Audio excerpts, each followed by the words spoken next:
For those of you who joined us last week, I'd like to welcome you back. And for those of you who are joining us for the first time for this two-part series, welcome, and thank you all for being here tonight. Parenting with Purpose is a free educational series for parents of school-age children with and without identified learning challenges. In the past, we've held about 3 events per school year on a variety of topics related to parenting. Last week, Nora Friedman addressed mental health issues related to COVID, and tonight we will focus on medical questions related to kids and COVID. Before we get started, I just want to tell you a little bit about Gateways. The mission of Gateways is to enable students with diverse learning needs to succeed in a multitude of Jewish educational settings and to be able to fully participate meaningfully in Jewish life. Gateways provides services to students through congregational schools, preschools, and day schools, like Rashi, where my 3 kids attend school. Gateways also offers unique Sunday programs for students with special needs. Their B'nai Mitzvah program helps individuals with special needs prepare for their bar bat mitzvahs. Through their teen program, where teens work side by side with students in a Sunday program, Gateways works to teach typically developing children and young adults about differences and the importance of inclusion. I'm proud to not only be chair of the Parenting with Purpose Committee, but to also serve as a Gateways board member. And tonight, I'm excited and very much looking forward to hearing from our guest speaker, Dr. Benjamin Raby. Dr. Raby is Chief of the Division of Pulmonary Medicine at Boston Children's Hospital, Director of the Brigham and Women's Hospital Pulmonary Genetics Center, and a physician in the Brigham and Women Health Division of Pulmonary and Critical Care Medicine. He is also an associate professor of medicine at Harvard Medical School. Dr. Raby has worked on multiple asthma studies funded by the National Institutes of Health. He is the author of more than 140 peer-reviewed publications, is a founding member of the EVE Asthma Consortium, and serves on the editorial boards of several allergy, asthma, and genetics journals. Tonight I will be asking Dr. Raby a series of questions that many of you sent in when you registered. But if you have any additional questions tonight, please feel free to enter them in the chat box below, and we'll hopefully be able to answer them. And now I'd like to turn it over to Dr. Raby. Welcome. Wonderful. It's a pleasure to be here. This is a very interesting set of times that we're all going through, and I know a lot of people have a lot of questions. There's a lot of confusion out there, misinformation, and people are talking sometimes at cross purposes. So hopefully tonight we can clarify a few things and shed some light.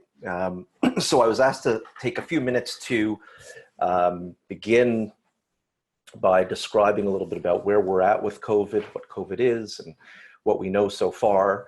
And then we'll, be happy to take your questions. I think Danielle has some that she'll be posing. So to begin with, the COVID-19 virus is a respiratory virus, meaning that it is transmitted from person to person by the virus going into the respiratory tract. It's a member of the coronavirus family, and that's why it's called COVID, because it comes from coronavirus.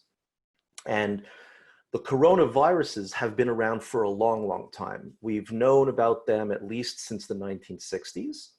And the early forms caused a form of a common cold, not a flu, that's caused by influenza, but a common cold. So the sniffles, a little bit of a cough, a little bit of a headache, that's about it. And then over the last about 15 years or so, there have been new strains within this coronavirus family. The first one was Sars, that people might remember, dates back about 10 years ago. Caused an epidemic across many countries. There was a lot of panic around it. There were cases here in the United States, cases in Canada. And then a few years after that, there was another form called MERS, which is the Middle Eastern respiratory virus. And whereas SARS kind of went up and went down, it peaked pretty quickly and then plummeted, the Middle Eastern respiratory virus has kind of been grumbling along, and every year or so we see a number of cases of that, and most of those are in the Middle East. And in both the case of SARS and the MERS virus, it causes something much worse than the common cold. It can cause a severe pneumonia and respiratory distress, and can lead to significant problems for people with their breathing, and can often lead to people having to be on life support, and the mortality rates are actually quite high from both of those viruses. The COVID-19 virus is yet another form of this within this family, and it's kind of a hybrid of the two. Most people who get it are either asymptomatic or have extremely mild symptoms, but there is a subset of people who, when infected, develop a very significant reaction to it that over the course of about a week leads to difficulty breathing, high fevers, feeling just absolutely terrible. People are often just laid out in bed or on the couch and can almost not move. They're just so wiped out by it. And then a subset of those progress even further to requiring hospitalization because they have difficulty breathing, they have oxygen requirements, and a subset of those go on to do, unfortunately, very poorly. So the typical course, I'll just review a few quick things just to make sure everybody's on the same page, is that the typical course seems that people get infected, they don't even know it, and it never causes them any problems whatsoever. For a subset of people, we think it's something like 20–25% of people, maybe more, it might be up to 50% of people who get infected, will have some symptoms. And those symptoms typically start, very commonly we hear about people losing the sense of smell and the sense of taste. That's not always there. Next thing that people usually have is a headache. They start developing a cough, a little bit of shortness of breath. And then there's some associated symptoms that a smaller fraction of people get. Some people get a sore throat, but not everybody. Some people get nasal congestion, but not everybody. Some people get bowel issues, diarrhea, just a feeling of unwellness when they eat. But the major symptoms are fever, the shortness of breath, and the cough. And again, the vast majority of those people are going to do just fine. They're going to clear it over a number of days, and we'll go back to being completely normal. But there is a small portion, we think of all the people who are symptomatic. So if we take only that 50% that become symptomatic, about 20% of those end up progressing that they have to come into the hospital. And of those, about 1 out of every 4 that comes into the hospital ends up in the ICU. And this, what we're talking about now, is really among adults. The vast majority of people who are admitted to hospital are adults. And once they're in the ICU and they have such bad lung disease that they require to be put on a ventilator to help them breathe, it really can be a very rocky course for up to 2, 3, sometimes even 4 weeks before we know whether or not the patient's going to make it or not. And it's those individuals where we've seen these, very high mortality rates. So that's what's going on in the adults. Fortunately for children, it's a completely different story. And I know that a lot of people, when they call us at the hospital to ask questions, the first thing they're asking is it really true that it's different for children than it is for adults? And I can tell you straight out that it is a completely different story. So during this pandemic in Massachusetts, we organized the hospitals so that Boston Children's Hospital would be basically freed up to care for all hospitalized children across the state, whether they had COVID or not, so that the other hospitals could focus on taking care of the adults. Of all the children that developed COVID in Massachusetts, there were about 85 of them so far. Of those, Boston Children's Hospital cared for over 60. And I can tell you that without exception, all of them did very, very well. There were 2 patients who ended up having to go into the ICU, and both of them had complicated underlying medical conditions that frankly would have probably put them in the ICU if they had one of the more mild coronaviruses or another type of respiratory infection. And their particular response to the COVID was not what we would see in the adult population. So across the state, there have only been about 85 children who have required hospitalization for COVID. And that's in comparison to literally thousands and thousands of adults. And this is a pattern that we have seen across the state, across the country, and really across the world. The attack rates in children of becoming symptomatic is a fraction of that we see in the adults. And subsequently, the hospitalization rates, and more importantly, the mortality rates are much, much, much lower. Whenever there's a child who does die of a complication from COVID, it immediately gets on the news and it's immediately tweeted about, and you see about it everywhere. And so it makes it seem as if it might be not such a rare thing, but in fact, it's extremely rare. It's less than 1%. It's far less probably than even 0.1%, meaning that out of 1,000 children, it's unlikely that even one of them, would die of a complication of COVID. Whereas in comparison, if we take all adults, we think that the mortality rate is somewhere between 1 and maybe as high as 5%. Depends on what numbers we're counting, and we still don't have a clear picture of that yet because testing is not yet so uniform.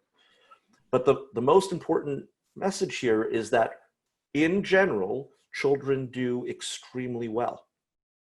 Now, the reasons for that are really unclear to us. Coronavirus is, all the other coronaviruses that we've, experienced and know about seem to affect children as well as adults. This one, it's a completely different story. We think that part of it has to do with something about the genes and the proteins on the cells in the airways where the infection comes in, that children don't have as many of the proteins, the receptors that are needed to allow the virus to get inside the cells and start infecting the body. And so if that first layer of, entry or interaction with the virus is different in the children than the adults, so that the children have less of a chance of taking it in, then there's less of a chance that they can develop infection and less of a chance that they can develop serious infection because the burden of infection is so much lower. So we still don't know precisely, but we have a few indications that that's what's going on. So I think what I'll do is I'll stop there. That's basically the picture. And I'm happy to take any questions about either where we're at with the virus or where things are going or what we should be doing, whatever people want to know. Well, thank you very much. That alone was, I feel like for me, very helpful, and certainly helped to sort of clarify and clear up some questions that I had regarding this virus in kids, because it was my understanding that it's certainly not affecting kids the same way it is in adults. However, there were some reported cases in New York City where kids were very ill. And I think a few kids had died that lived there. And it just sort of, and then a lot of camps were canceling and whatnot. So it felt as though maybe this was, people were concerned, maybe there was a greater risk for kids potentially than what it sort of appears like it is currently, that maybe the thinking in the medical community is we just don't really know. But, yeah. So I'll just elaborate on one thing, because the focus usually when I have these conversations is really about the pneumonia and the major complications that people have that we've been worried about that are associated with mortality and that are really the reason for all of the precautions that we're taking. About 2 months ago, 6 to 7 weeks ago, there were reports that started coming out about this unusual complication that was seen in children that we're actually not seeing in adults. And so maybe I'll take a few minutes and I'll just tell you a little bit about that, so that we really do have a complete picture of what the current state is for children. So we started hearing reports around the world, and we've actually now had cases at Boston Children's as well, of this post-infection inflammatory syndrome. So we think it's post-infection because when these kids come in, it's actually very hard to culture up the virus. We can't actually detect the virus in the kids most of the time. And also the timing at which this inflammation comes on is several weeks after the peak of the epidemic that we see. So whereas we were seeing the peak of cases about 7 or 8 weeks ago, we only started seeing the first cases of this inflammatory syndrome around then. And then a few weeks later, we started seeing more of it. What's the inflammatory syndrome? Well, it can be a diverse set of manifestations. The most important ones are that some children can develop very high fevers. They develop an inflammation of the joints. They can develop a rash. They can develop difficulty, inflammation around the heart or of the heart muscle itself, and that can cause obviously a lot of problems with respect to discomfort, shortness of breath. We've also seen an inflammation that looks almost like a colitis in the colon as a result of this. Fortunately, the overwhelming majority of kids who get that respond very well to anti-inflammatory medications. They usually have to come into hospital, but most of them don't end up on anything like life support or even getting anywhere close to needing that.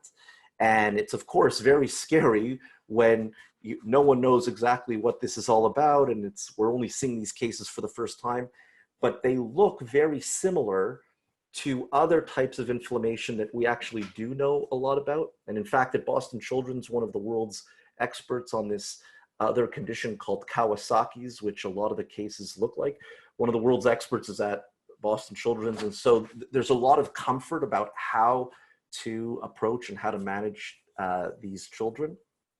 And so the outcomes overall have been very, very good. And I just want to reinforce that even this, it happens in children, it's also a very rare thing even to happen there. Of what we think are the thousands of children who have come into contact with COVID and have gotten infected, across the entire state, we're talking about, we think, about 20, 30 cases that we've seen total. So, and in fact, that number that I told you about the 80 children and 60 of them admitted to Children's Hospital, many, many of those, in fact, almost half of them were for this rather than the initial acute infection. So that, again, is something that we were not expecting to see when we started seeing the first cases. And it certainly was very concerning to us when we first started hearing about these cases. But it too is something that we seem to have a better handle on now that we've been able to see the spectrum of what's presenting. Okay, great, thank you. Okay, so just taking a quick look through my questions here. So the first question is actually around what are some trusted sources to get our information from? Because there's a lot of contradictory information that you see in the news and various news sources. What do you feel like are the sites or the sources that people should really trust and go to for their information? Excellent. So I would definitely not listen to the news at all. And I'm being totally serious about this. If you really want to know, to get the very precise answers, the best site right now is actually at the CDC, the Center for Disease Control. So if you go to cdc.gov, the right front and center will be coronavirus related information. It is really well laid out. I actually took the time to go through every page that's there to really see what was available, both for providers, for regulatory institutions, for businesses, to get a sense of what should be, but also for parents and for family members. It's excellent, the information, and the way it's written is really written in a way that people can digest it very well. One of the best resources there, they have these pages on how do you take care of somebody in the house who has COVID without yourself getting sick, as an example. How do you protect yourself if you have to be in contact with somebody? What are the ways, if you're the person who actually has COVID, to protect your kids from getting it or to protect your other loved ones in the house from getting it? It's a very, very well laid out set of pages. So I really suggest that people get most of their information from there if they want advice. In terms of statistics, if you want to know what's happening in Massachusetts, what the policies are, the Massachusetts.gov website also has excellent information. Some of the pages are a little bit more jargony in very governmental bureaucratic type of lingo, but there's a lot of very good information there as well. I say not to go to the news because of two things. One is, no matter where you are on the political spectrum, every single channel, unfortunately, these days is coming at you with some agenda one way or the other. And number two is the news these days is all about getting eyeballs. And so they will tell you about the latest and greatest thing, even if it hasn't been well validated yet.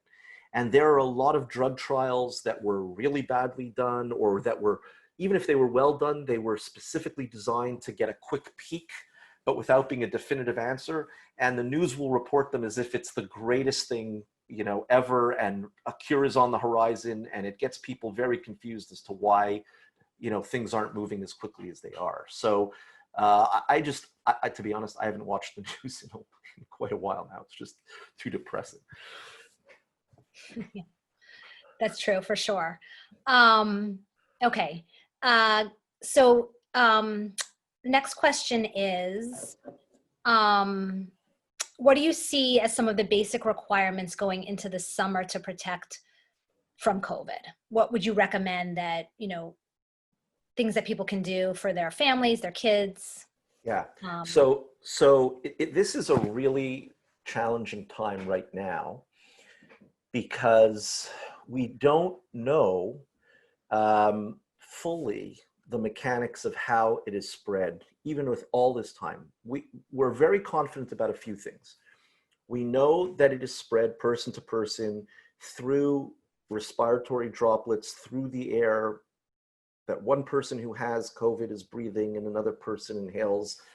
And therefore, the wearing of masks has actually become a very, very helpful way of protecting and preventing the spread of the virus. There's no question about that. And we have a lot of evidence from many different sources that the more compliant people are with wearing masks when they go out, when they're in close contact with people, that they're really reducing the risk of getting infection. What's important to understand, at the beginning, you were hearing a lot about this idea about droplets, and that the virus can like land on something and then somebody else can come by and touch it and then get infected. We think that that is still true. There's been a lot of confusion about this. There's been a lot of back and forth in the lay press, but also in the medical literature. The assumption should be that the primary mode of spread right now is through droplets that you breathe. So what are droplets? I'll just go back for a moment. So when we breathe in and out, our airways are humidified, okay? We have droplets of water throughout our respiratory tract to keep us, you know, to keep the airways hydrated. The virus gets into that humidity, and when you exhale, the virus is in these droplets. In addition, when you sneeze or when you cough, you get much larger droplets. Those can have mucus, phlegm, what have you, and there will be virus in those. The difference between something that spreads by droplet and something that spreads through the air without droplets is that the droplets are heavy enough that they are under the force of gravity. And so when you breathe out, they don't go as far as if they were just floating in the air. So we think that whereas some viruses, you can be on the other side of a very big room and still be susceptible, we don't really see that with something like COVID. You have to be in relatively close proximity. That's where the 6-foot rule is coming from, right? That the idea is that when we breathe out, you're not going to get the virus propelling much further than that, because by the time it gets to about 6 feet, it's already hit the ground. So that's the first aspect about droplets. That's an advantage for us about droplets, that you've kind of got this zone of about 6 feet. But one of the disadvantages is that the virus can live on the surfaces on which it lands. And it is possible that you touch that surface and then you get it on your hands. And then if you touch your eyes, your nose, your mouth, the virus can then enter and you can get infected. There's been a lot of debate as to how long something can sit before it gets before it's no longer infectious. For the sake of practicality, I wouldn't worry about that. What I would use as a rule of thumb is that when I go out, I'm very cognizant of where my hands are. Okay, I try when I go out to either keep them in my pockets. When I'm talking to people, I like fold my hands like this. I just try not to touch things. But so long as you're wearing your mask, okay, if you do get something on your hands, you're not going to get infected just by having it on your hands. You would have to like pull up the mask and like touch your mouth or touch your nose. So what people need to do are two things. It's a long-winded answer for really two messages. One, you go out, you wear masks. You're in groups of people who are not your family, who you're not with every day, and so you know that they're not infected. You're with other people, you wear masks, okay? And the second point is that before you take off your mask, you wash your hands or you put Purell. And if you do that, then even if you did touch something, you're not going to be able to get infected from it.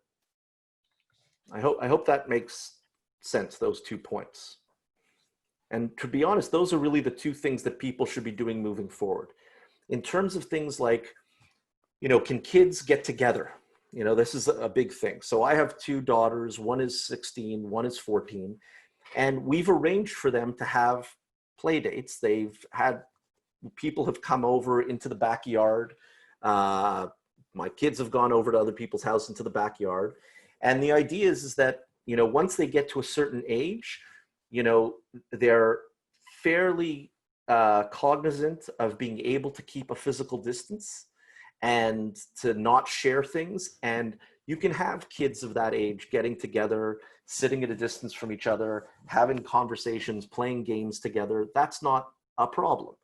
The problem is when the kids are younger and don't have a really good sense of boundaries and being able to remember all the time to keep distance and to not touch each other. And certainly they're not going to remember not to put their hands in their mouth or touch their face or what have you. So in younger children, it's still a major challenge as to what you should or shouldn't, you know, be doing going forward. I can't give you, you know, absolutely the best advice. If you want to be 100% sure that there's no chance of anybody, you know, of a kid contracting from another kid, then you just can't, you know, let them, you know, socialize if you're not 100% sure that they're not going to be able to keep the physical distance. What we tend to do is that if, you know, if you have a family that you know you're very close with, you're seeing them, you know, you have the potential to see them quite a bit, and you can rely on each other that they're not doing anything inappropriate out in the community. We're starting to see a lot more people mingling like that. I just wouldn't do it in a very diffuse way with many, many families, because then it just increases the likelihood that you're going to have, you know, contact at some point with somebody who's infected. The really good thing, the best news so far, is that Massachusetts has just done an incredible job with containing the virus. We are one of only a few states that had a peak and then has driven the number, the percentage of positive tests down below 2%. We measure a 7-day rolling average of not the total number of tests done, but the number of all the tests done, what proportion of them come back positive. And that number continues to go down. It's been below 2% for over a week and a half now. And that's really good news. So what that means in general is that the likelihood of you coming into contact with somebody who's COVID positive on average is only 1 in 50 now, right? Whereas before it was like 1 in 3 or 1 in 4, 1 in 5 during the peak of the cases here in Massachusetts. So it's much less probable that if you're with somebody, a family who everybody's been asymptomatic, nobody's been in contact with anybody that they know who's been symptomatic, nobody's been in contact with anybody that knows COVID positive, the risks that you're going to be contracting it there are much, much lower. And so moving through the summer, you know, I think it would be unrealistic for nobody to be spending any time seeing anybody, but you just have to be, you know, really careful about it. And we can explore, you can ask me more questions about this if you have specific, you know, questions about it, because it is complicated. It's not so straightforward. Okay. Yeah. To your point, I have young kids. I mean, my kids are 7, 10, and 12. And I definitely feel like my little one, it's really hard for him to be with his friends and keep the mask on and keep it a distance. Just, I think a lot of it just the nature of their play and how they interact. And as they get older and they're able to sort of sit at a distance and actually have more like just conversation, it's easier like adults do. It's definitely challenging with young kids, I think. Yeah, no question. I don't know. So I think, again, you know, some of the things to kind of, you know, balance are, so I you know, I started the conversation by saying how unusual it is for children to get really ill, right? So if you have healthy children and nobody is symptomatic and people are careful, the likelihood that something is going to happen is extremely, extremely low. And so then you have to start balancing, you know, it's been months that kids aren't socializing with each other. You know, it's been months since kids have been in classroom together. At some point, we're going to have to, you know, make a bit of a leap of faith that we can get back into some degree of socialization for the kids, because developmentally, it's just not, you know, a great thing. And for their, you know, mental health, it's not a great thing. And I'm sure Nora, you know, spoke about this last week as well. Yeah, so I think that's where a lot of people are right now, is just to your point, just trying to sort of balance it all and figure out how much risk is okay for me to take, because my kids need to see their friends and need to be out in the world, you know, to some extent. Where it gets more tricky is the question about whether or not, if your kids go out and they happen to bring it home, even if they don't get sick, what does that mean for you? And what does that mean for other people in the house? And despite this now going on for about 5 months, we actually don't have a great answer to that question. We think that children can pass it to other people and to adults in particular, but there aren't a lot of cases where we can say definitively that that actually happened. And so, again, people are going to have to use their judgment. If there's somebody in the house who has risk factors, adults who have significant risk factors, then you have to be even more careful in those situations. So if the parents are, you know, both under the age of, you know, 55, 60, have no diabetes, heart disease, high blood pressure, chronic lung disease, if they're not immunodeficient, if they're not undergoing active therapy for a cancer, then, you know, there's a relatively low personal risk. And so taking a little bit more risk with your kids and allowing them to mingle is not as big a deal as if you do have those risk factors, and then you're putting yourself at a bit more of a concern. Right. Yeah, absolutely. That's definitely something to consider. So I also want to just ask you some questions specifically around kids with asthma and other pre-existing conditions. You know, are those kids at higher risk? And what other illnesses what other issues or illnesses that kids have that put them in a higher risk category than other kids that you've seen? Perfect. Practice. Yeah, really important question. So in fact, asthma is one of the conditions that we now have a lot of data on, because it's so common and because people are so concerned about what the risk could be. So when all of this started, we were very clear that we considered asthma to be a risk factor because we didn't know anything yet.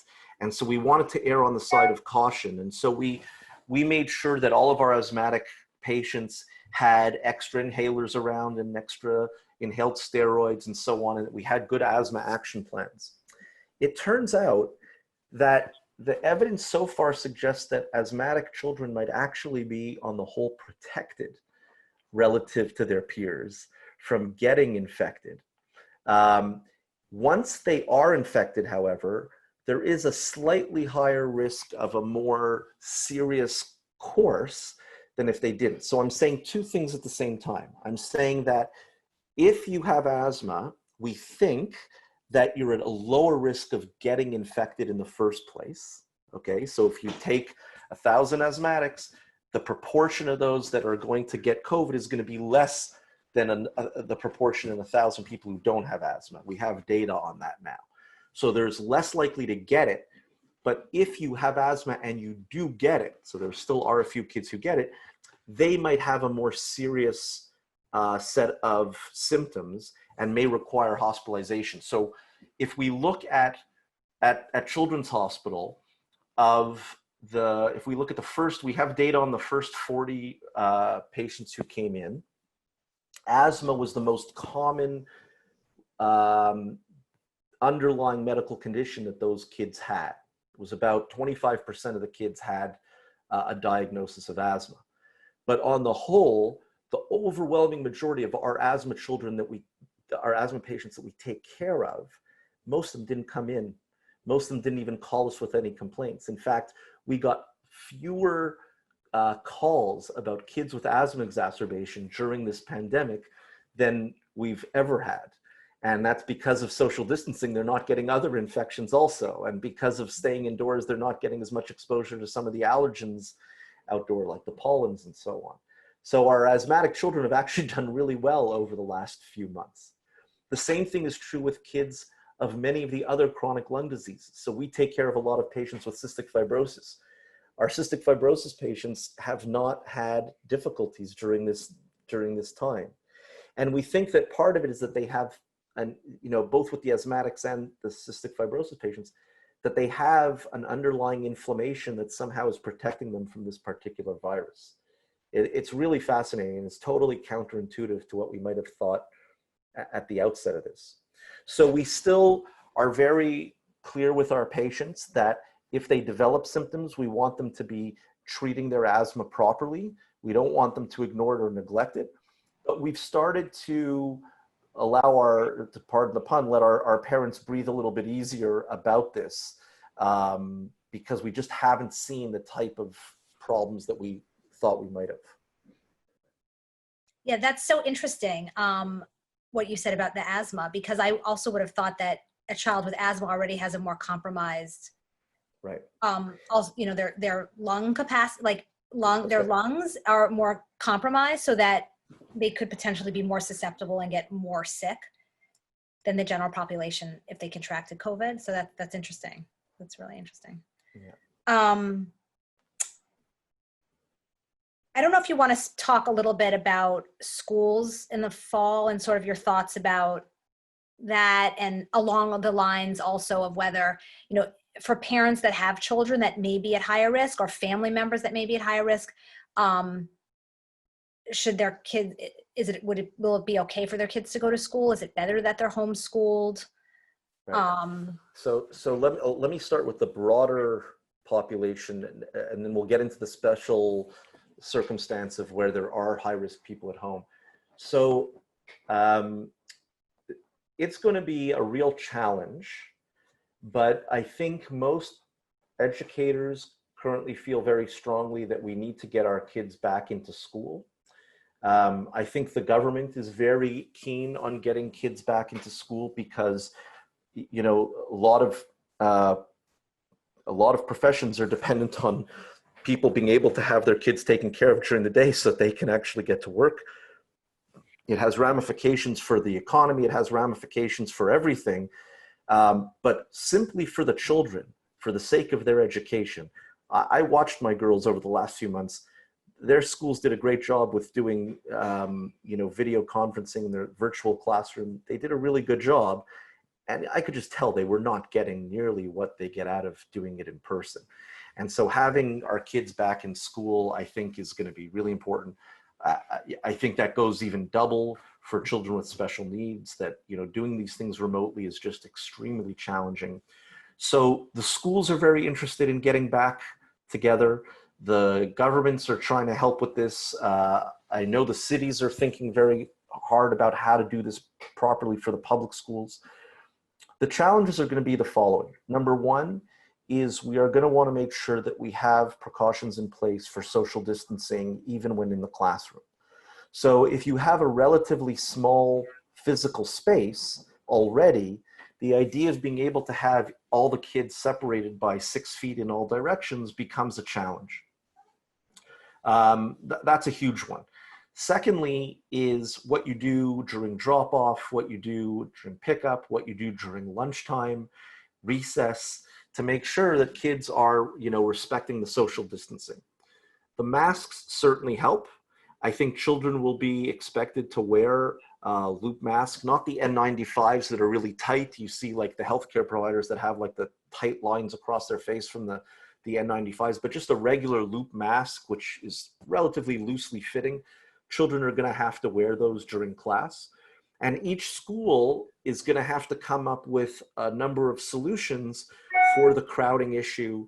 I know some schools are thinking about having a staggered system where half the class comes in for 1 week and the other half of the class does the learning virtually. Some schools are thinking about opening up their gymnasiums specifically for classrooms, same thing with the lunchrooms and so on. These are going to be important challenges, but I think that the thrust is to try and get kids back to school. The schools currently, and we've been talking with a number of the schools about how to plan for these things, they're working on designing their curriculum in a way that is a bit more conducive to some of the issues that we're talking about now. They're also thinking about how to plan so that if there is another peak in the fall or later, how they can continue doing their, have their curriculum taught in a way that's the least disruptive. The first time this came around, we didn't know what was happening. We didn't know to anticipate it. They're now working on the curriculum under the assumption that there's going to be additional disruption and how to plan for it so that they minimize the effect of that disruption. As far as for kids who have their own medical issues that preclude them from potentially coming back into the classroom, or where there's a parent at home or another person living in the house who would be at higher risk of developing complications from COVID, that is, to me, where the big challenge is. And it has a number of ramifications. If everybody's going back to school in a class, except for 3 kids in a grade or 5 kids in a grade, what happens for those 3 or 5 kids, right? What happens to their education or their experience, their socialization? We really have to think about that very carefully. And so some of the schools have been proactive and are surveying their student body and the parents to find out what the realities are going to be for that individual family and trying to work with that. And I strongly suggest that if you haven't heard from your schools, that you reach out to them if you're particularly concerned about this for your health or for somebody in the house, to really ask the question about what are the plans for this, going forward, and how can we, try and set it up so that our children can succeed in this situation. Mm-hmm. Yeah, there's some very important questions. I think there still is a lot that I think needs to get worked out. A lot of issues, a lot of questions. Another quick question just around the classroom learning. Do you agree with masks in school while kids are sitting in classroom learning? Absolutely. I think it helps in a lot of ways. First of all, if you insist on it right from the get-go and you insist that it has to be that way all day, the kids will get used to it. And what will also happen is that there'll become a culture of seeing somebody without a mask is unacceptable. And there'll be a social pressure to make sure that kids are wearing the masks. Where things become very difficult, it's a huge problem, is for some children who have special needs. They need to see visual cues. They need to see facial cues. And having the face covered makes an additional barrier in terms of being able to receive the type of information that they're used to getting. And so again, in those situations, we have to think creatively about how to accommodate that. There are masks that are see-through, right? There are these plastic kind of masks or a mesh mask that helps. Some people have found that helpful. But the question is, will the teachers all be, equipped with those types of masks and so on? Like, these are, again, questions that I think need to be answered on a very specific level, individual basis. Okay. And is it safe for children to play sports outside? Can they throw a ball back and forth, or should children not touch common objects? So I'm thinking just in terms of recess. You know what? That's a very hard question to answer. Certainly, my feeling would be any sport that requires any form of physical contact with another person or being in close proximity to that person is just not the way to go right now. There's talk about the NBA resuming play. I don't see how that's going to actually be feasible. They're right on top of each other. Same thing, football, it's a little bit different. They have they already have a visor. They're all padded up and so on. Baseball also might work. But the type of sports that I would really encourage kids to be playing right now are things like tennis. Kicking a soccer ball back and forth is a good thing to do you can't like guard each other, but just to, kick the ball around. But for the most part, handling of the ball and throwing it back and forth, we still don't know for sure. My intuition is that for the majority of kids, vast majority of kids, this would not be a problem because the likelihood that they're going to get infected in the first place is lower. The likelihood that they get significant symptoms is lower. And because we think that it has to do with the propensity to be able to get infected, the fact that you have a little bit of it on the ball probably doesn't make a huge risk. But again, we just don't have that data yet for me to say, conclusively that would be okay. What I would probably suggest if that's something that you feel you want your kids to be doing, that they should wear a mask, you should get them some gloves, that they should play ball, they can throw the ball back and forth, but that you insist that before they take off the mask, they take off the gloves, they wash their hands really well, and then they take off their mask. And again, that'll prevent them from getting, infected. Mm-hmm. Okay. And the concern also, just to clarify with that, is that they could potentially contract the virus, not get sick, but pass it on to someone else in the family. Right. We think, I'd rather assume that we should treat kids the same way that we're thinking about it in adults, that we know that adults can pass it. We think it's less for kids, but that's exactly what the risk is about. We also don't want, for that rare child that will get it and get sick, if we can prevent those as well, that, that's important too. Okay. How about, how concerned should parents be, or how willing should parents be to go to take their kids to sort of their well visit appointments at the doctor's office or for dental cleanings? Fantastic question. I can't speak for the dentists so much, but I know that they have a lot of precautions in place. And for the most part, I would say that that's not something to worry about. But I can definitely tell you that at least in the hospitals, the precautions that have been put in place are fantastic. We have some pretty hard data. All of the major medical facilities across Boston, including Brigham's and Women's, including Mass General, BI, Children's Hospital, Dana-Farber, that among the healthcare workers, the rate of getting infected is lower than the general population. And of course, everybody who's working in the hospitals, they're also part of the general population. They're out there, but they are really good at preventing themselves from getting exposed. And so we have a lot of really good precautions in place in terms of when you arrive at the hospital, everybody gets screened for symptoms. If you have symptoms, you're either asked to go home, or if you're ill, they immediately shuttle you off so that you're not spreading it around in the hospital.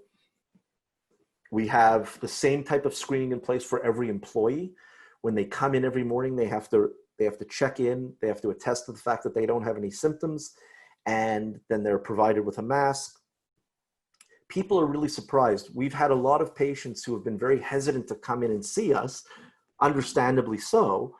And then when they come in, they can't get over how reassured they are by what they see in terms of the type of precautions they're taking. Most of the physicians' offices that I've heard from are doing very similar type of practices out in the community. And so I think on the whole, people should feel exceptionally safe about bringing their kids in to see a doctor if they need to. Okay.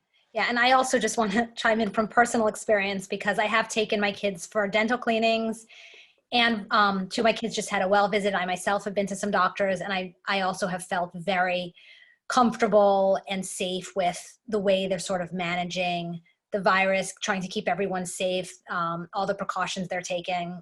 I've felt very comfortable in those settings. And I think I'm also just someone that's not so inclined to want to skip a lot of those routine visits. Right. I feel like they're important too. So if there's a way we can do it and be safe and comfortable, I think that for my family, I'd like to be able to do those things. Yeah.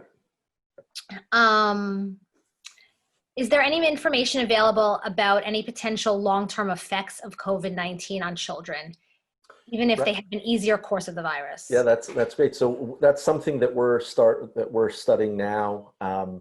We have set up a system so that every child who has a positive test can get involved in a study where we follow, into the future to see what the long-term consequences are going to be.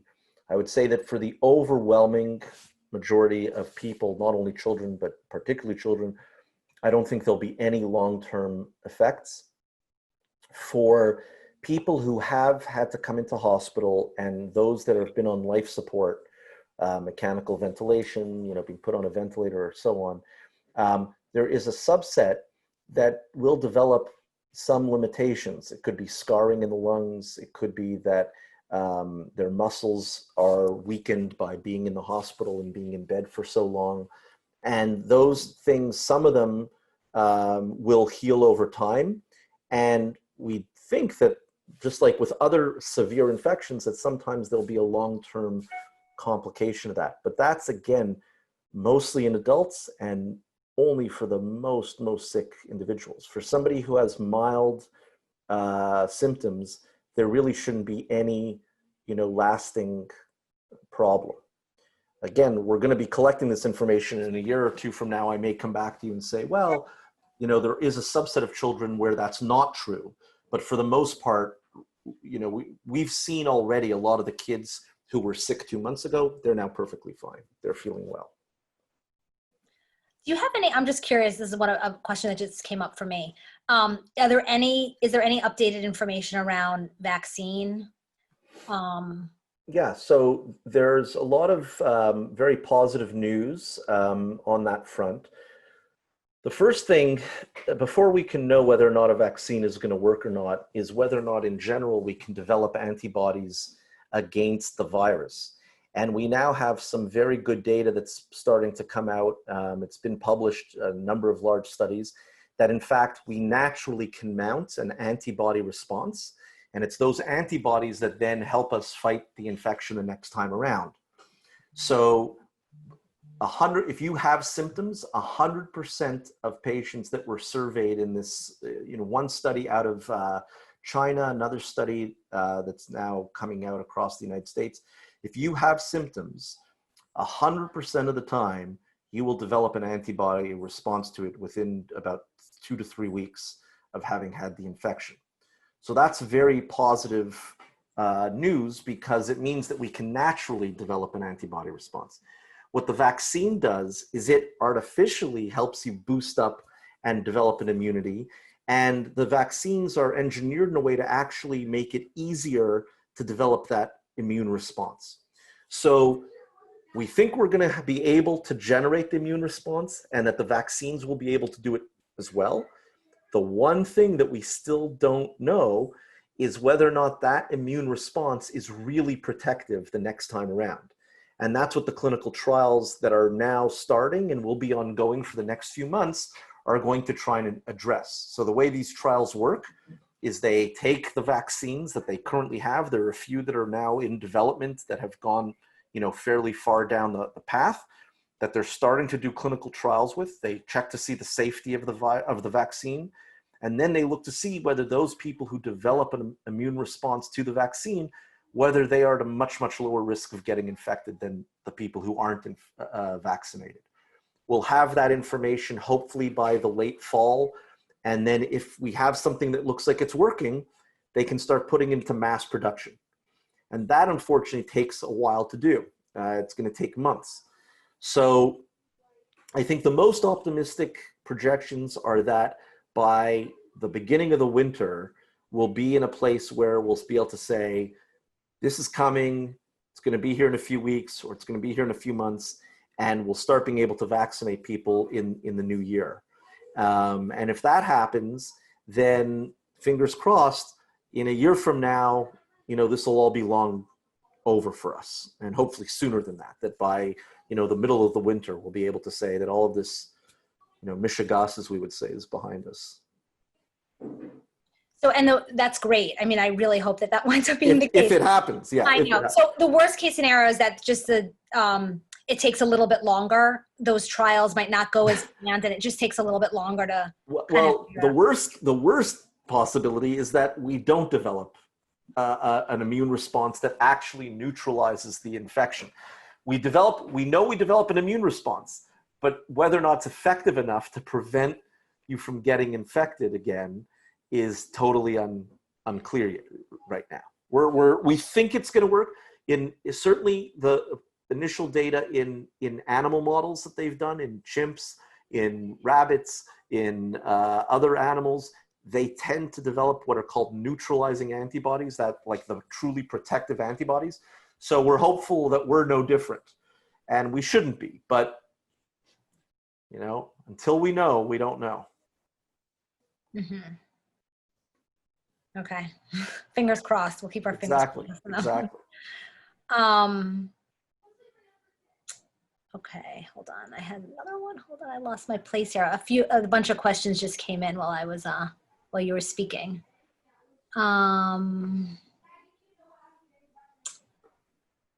I think one of the questions that I saw that I lost it here, but here it is. So if you could talk a little bit about long haulers, the people who continue to have symptoms beyond the typical couple of weeks. Yeah. Although I think that's pretty. So rare. I know there are. So there are a number of different terms that people are using, and so the first thing that people talked about, again, the media just love it, super spreaders, right? These hyper spreaders, like one person is infecting everybody. And while there are some cases of that, it probably has a lot more to do that those people were particularly in contact with a lot of people. It's not that there was anything biological about them. There may be a few cases like that, but that's a very rare thing. There are people whose symptoms last a long time, and that may have to do with the underlying damage that in their particular case, the virus has done to their lungs. And so they're sicker for longer because they just takes time for them to recuperate. We know that the patients who get, let me take a step back for a second. We think that in general, the symptoms here last on average longer for COVID-19 than they do for a lot of the other respiratory infections that we get. So when people get like the common cold, you know how it is. You get it for a few days and then it gets better. The flu is when you get a bad flu, even a really bad flu, within a few weeks, most people are better. Here, the average person's symptoms are actually 2 to 3 weeks. And then so if that's the average, there'll be some people who it's longer than that. The thing that we concern ourselves about is once you've been infected, how long are you infectious? How long are you shedding the virus that you could potentially be spreading it to other people? So our rule of thumb is that it's about 2 weeks of infectivity, and that's why people are quarantined for 2 weeks if they get sick. Some people have used a recommendation, and the CDC has gone by this, that after you get sick and you've cleared your symptoms, which usually takes about 2 weeks, you then wait another 3 days before saying that you're not infectious anymore. What we've noticed is that there is a small portion of people who continue to have evidence of the virus up to a month after. What we still don't know about those individuals is whether the virus that when we're getting that virus, whether or not at that point, a month out, that virus could still infect somebody else. The reason is that when we do these tests, we're actually not looking at the whole virus. We're just looking at the RNA in the virus, the genetic code. And so we see the genetic code, but that doesn't necessarily mean that there's a live virus there. It just means that it could be a dead virus there, that it's just sitting around in some people. So we do know that there's some people who are what we call persistent shedders. They're still shedding the RNA and the virus, but we don't know how infectious they are, 3, 4, 5 weeks out. Again, small proportion of the population, but with Twitter and Facebook and the news, it's all you hear about. So, and just to clarify that, so if someone's had if someone gets infected with the virus and they physically feel the effects of the virus and they're sick for 2 weeks, yeah, and then after the 2 weeks they feel much better and they're able to pretty much resume all their normal activities, can they then assume that they are no longer going to be? So I guess what I'm saying is, if someone is still feeling some lingering effects of the virus, maybe it's just fatigue or lethargy, but it's 3 weeks out. Yeah. Could they potentially still pass the virus on, even though?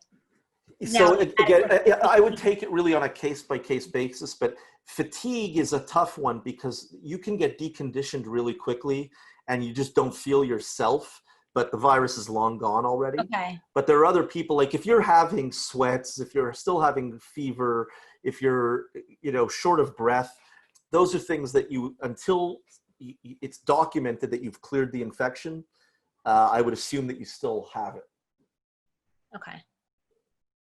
And one other thing I just wanted to ask you about that kind of relates back to what we were talking about earlier with the vaccine is, if you can talk a little bit about the concept of herd immunity, I think it's what it's called, when such a large number of people in the country have had the virus, right, that it loses its. Yeah, and I'll be happy to explain it. So, okay.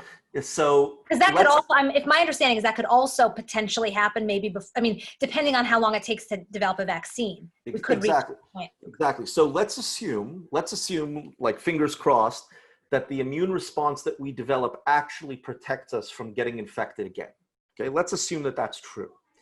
So if that's true, then what we know from over 100 years of scientific study of infectious disease is that once a certain proportion of the population has been infected with something or has been vaccinated against that something, that once you hit that threshold, it becomes very, very difficult for the infection to continue to spread. Why?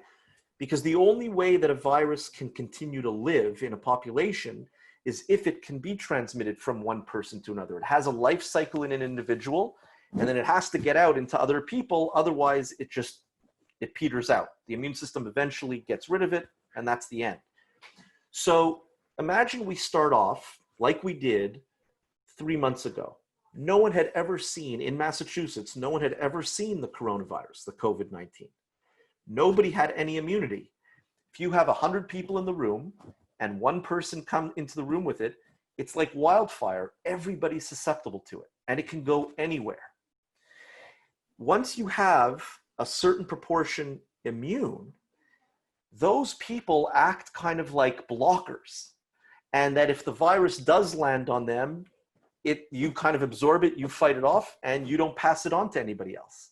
And so the fewer people that there's an opportunity for the virus to spread to, it lowers the rate of transmission of that virus completely.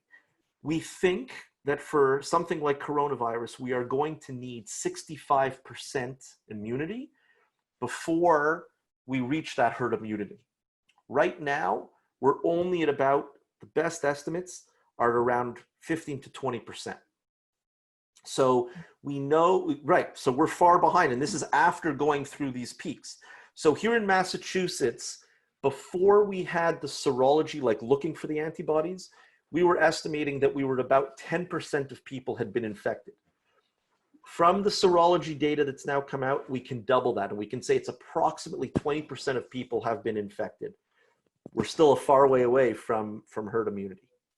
And so we definitely want to see that vaccine sooner rather than later, because the alternative is that we're going to have to wait for so many more people to get infected. Right.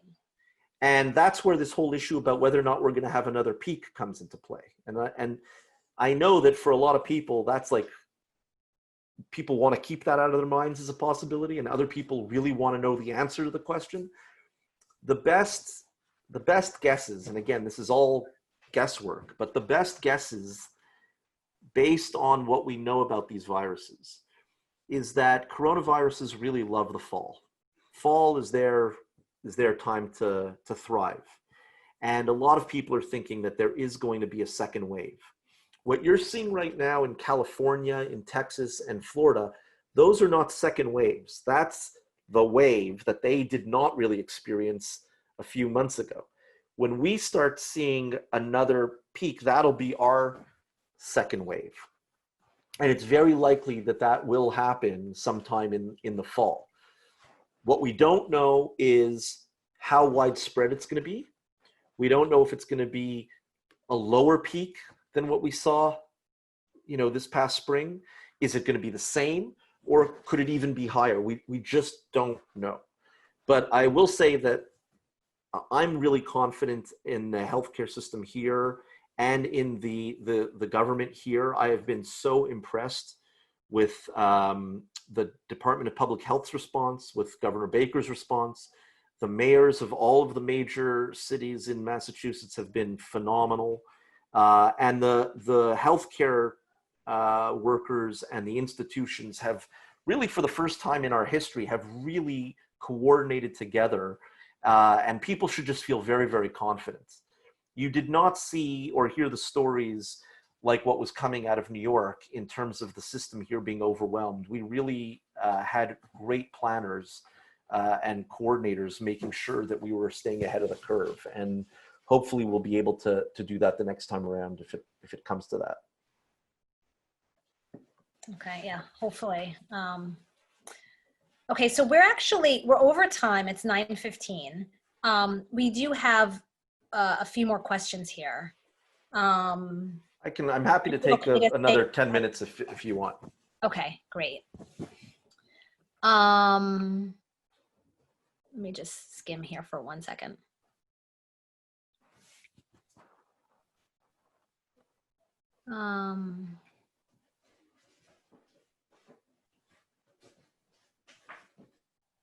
So there's a question here there's a very you good. can see the chat? Oh, great. Yeah, I'm seeing that. Oh, okay, perfect. So there's a very good question that Adam asks about.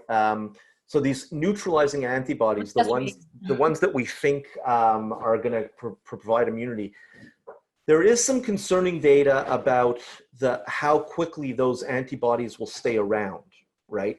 So all of us, when we mount an immune response to something, that immune response stays around for a while, and then the evidence for it in the form of the antibodies, the levels go down. Sometimes they go down completely, sometimes they go down to a low level, but they're still detectable. But usually there are these other cells, these memory T cells and memory B cells, that are able to keep, as the name suggests, memory of this infection. And the next time it comes around, they can remount an antibody response. For some things, we need to remind ourselves of this every few years, and that's what a booster shot is all about. It's to remind the body, oh, there was this thing that you had once that we want to make sure you don't get it again. And so you get a booster shot, and it builds up the immune system. There's some data to suggest that if not in everybody, in some people, their antibodies are going down a little faster than we would like to see. And if that's a real thing, and that leads to them having diminished immunity, yes, that'll be a really big problem in terms of people can get infected again and again. We just don't know yet. That's where, more data has to come in before we really know for sure. My sense is that by August, we will actually have the data to know whether or not our populations when people are getting infected, that they are protected from it. Again, we should have that information by the end of the summer. That should be coming from Europe. It should be coming from here in the United States, and also from China as well. So we should have some more information on that. One thing that it has been noted is that if when you first got infected, you were among the majority of people who were not symptomatic, right? So as I started the conversation by saying that the vast majority of people who get infected don't have significant symptoms. Among that group, there are people who are not mounting much of an antibody response. So it's a two-edged thing there. They're not getting sick, but they're not mounting a response. The reason they might not be mounting a response is because their airways are so good at clearing it that the rest of their body never gets a chance to even see it to make an immune response. Well, if that's the case, then hopefully they'll be just as good at clearing it the next time around. And so it doesn't really matter that group of people didn't get the antibodies to begin with. I don't know if that makes sense. Like if you think about it, if you have a way of keeping the door closed and nobody can get in, the virus can't get in, then it doesn't matter if behind the door you don't have the same defenses. If the door is closed, the door is closed. And so there are some people who may be able to keep the virus out and they never develop the immune response that they otherwise would need, but they're going to be okay. So we just don't know yet. But so far, the number one thing is that we see that people are mounting an immune response, and hopefully in the next few months, we'll be able to say definitively that that is a protective one and that the vaccines will end up working once they get off the ground. Great. Very interesting. So if you can see that, so if you're able to see the questions, I don't know if any one in particular jumps out at you as something that you might want to address in these last couple of minutes here. Yeah, so Diana's question about the fact that so many kids are going to be symptomatic in October, and that it'll be really hard to know who has what, and how are we going to be able to keep kids in school when so many people are going to be symptomatic. So in a normal year, I think that this is exactly the problem that we would have to worry about. But one of the things that we may see, who knows, is that because everybody's going to be wearing masks and because of social distancing, that you're not going to see as many kids getting common colds. You're not going to see kids getting the flu as much because they're not being exposed for exactly the same reason that they're not being exposed to the COVID, because they're using these measures. So you're absolutely right that there's going to be total chaos if, in fact, all of these things are there at the same time and they are propagating at the same rates as usual. It'll be very hard to keep kids in school. There are a lot of point-of-care tests that are becoming available that we are hoping will get adoption widely in different settings, and the school may be one of them where we can actually test people rapidly to see if they're infected or not. That if that becomes available, it would be really very, very helpful to resolve this problem. But yeah, it could be a major issue.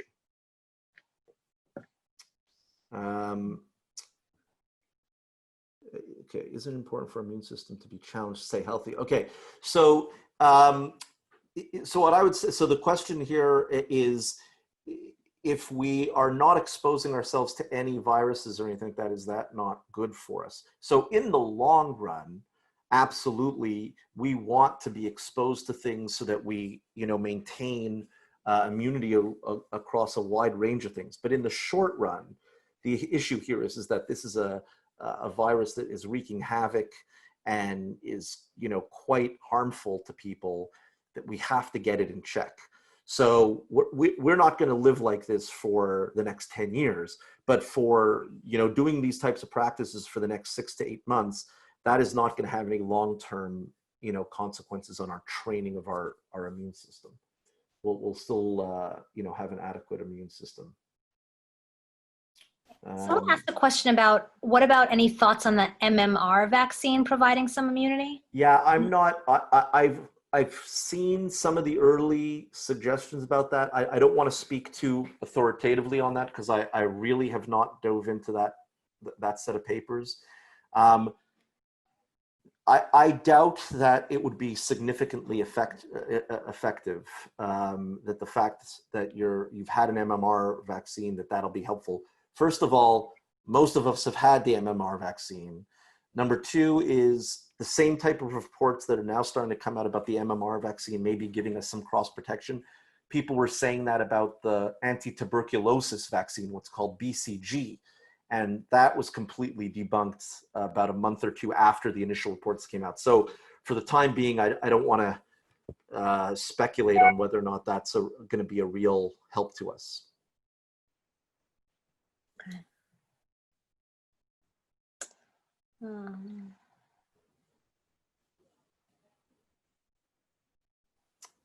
I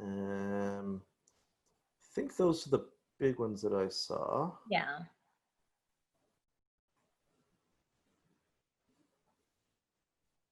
Yeah. So Melanie's question about that the American Academy of Pediatrics wants kids in school. I, as I said earlier in the conversation, I think most people are really advocating to try and get kids back to school for a whole host of reasons.